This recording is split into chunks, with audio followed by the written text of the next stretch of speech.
Денеска на тест го имаме Peugeot 3008, втората генерација од регалот на реномираниот француски производител, но оваа втора генерација на 3008 е спортско корисно возило кое носи едни нови ветришта во оваа сфера на возила. Пред се, со него немаме 4x4 погон. Ние имаме електроника во ова возило кое го симулира погонот на сите 4 тркала. Што се добива со тоа? Пред се, помала тежина на возилото, помала потрошувачка и се разбира електроника која действува во рамките на физиката.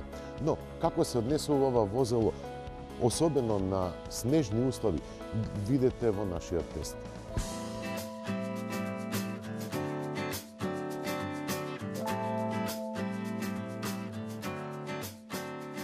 Новата генерација на моделот 3008 донесува сосема ново поглавје во таборот на лавото од Елисејските полиња.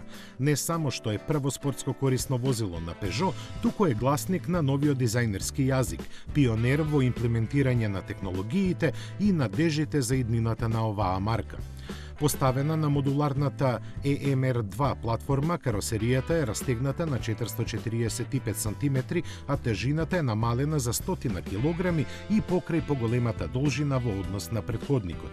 Гледајќи го 3008, може лесно да заклучиме дека неговиот изглед не е функционален, туку е извонредно атрактивен. Каросеријата покрај острите линии е збогатена со впечатливи цитати чија синергија дава целина која никого не остава рамнодушен. Започнувајќи од маската на ладилникот, предните светла, динамичната контура, па се до задниот дел на кого доминираат стоп светлата. Вака спакуваната каросерија, поставена на 18-инчни тркала, делува жешко, иако возењето се одвиваше на температури под нулата. Од практичниот дел на употребливоста се наметнува багажникот кој се рашири на 520 литри.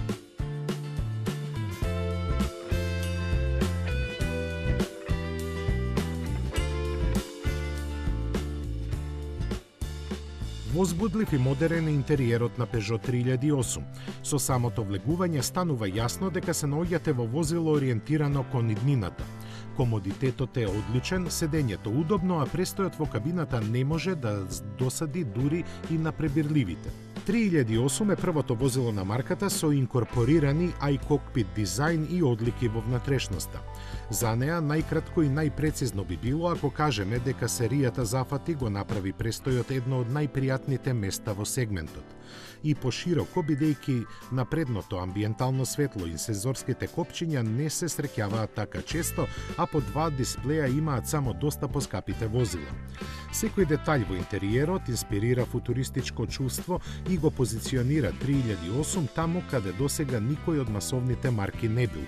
Ако зборуваме за имидж и изглед, тогаш за Peugeot 3008 треба да одвоиме многу простор.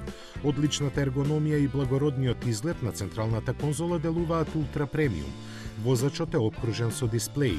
На големиот, што е има улогата на инструмент табла, може да се изберат повеќе графички прикази, чие решение се разликува од зададениот избор. Од класична инструмент табла, спортска, футуристичка и така натаму.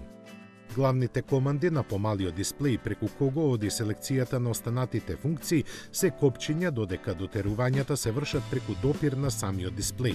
Малиот по форма волан одлично е вклопен во целата слика, додека рачката на автоматскиот менувач има неконвенционална форма.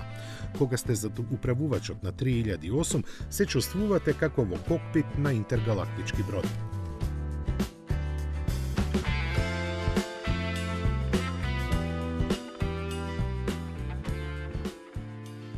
Со оглед дека огромниот дел од спортско корисните возила не се возат на терен, инженерите на Peugeot се одлучија да не вградуваат перманентен погон на сите тркала.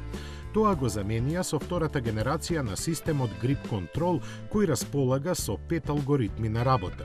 Временските услови беа како што може да се посакаат за испитување на можностите на електрониката.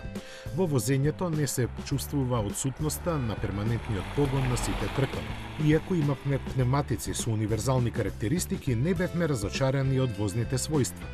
Ладниот бран која окова Македонија ни ги намали опциите за возење, но сепак успеавме да поминеме околу 300 километри во несекојдневни услови на возење. Рака на срце, немавме никакви проблеми или интригирачки ситуации.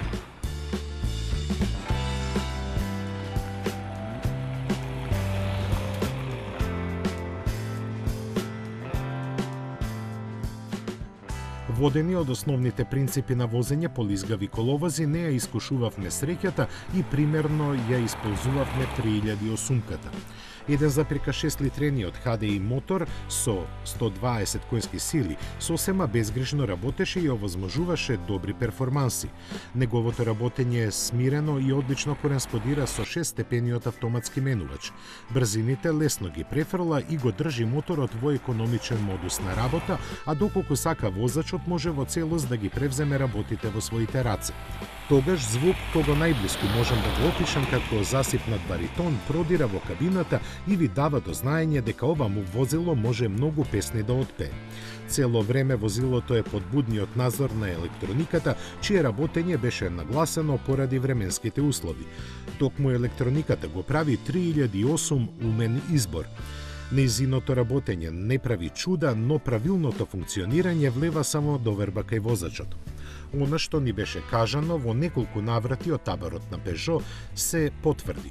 Грип контролот е интелигентно решение кое помага во проодноста во рамките на законите на физиката. Кај 3008 преносот на силата се врши само на предните тркала, а задните ги надгледува електрониката со неколку зададени програми кои возачот може да ги избере. Во секојдневно исползување 3008 се однесува одлично. Во целост доаѓа до израз удобноста, препознатливиот француски автомобилски шарм и маневрабилноста типична за Peugeot. Доколку се земе во предвид дека поголемиот дел од исползувањето на Peugeot 3008 во текот на деновите, кои беше во нашата редакција, го возевме на градски и куси релации, потрошувачката во зимските услови од 7,8 литри е разбирлива. Да бидам искрен, се надевам дека ќе добиеме уште една шанса да го возиме на пролет, кога би можеле далеку подинамично да го возиме. Peugeot 3008 е пријатно изненадување во многу категории.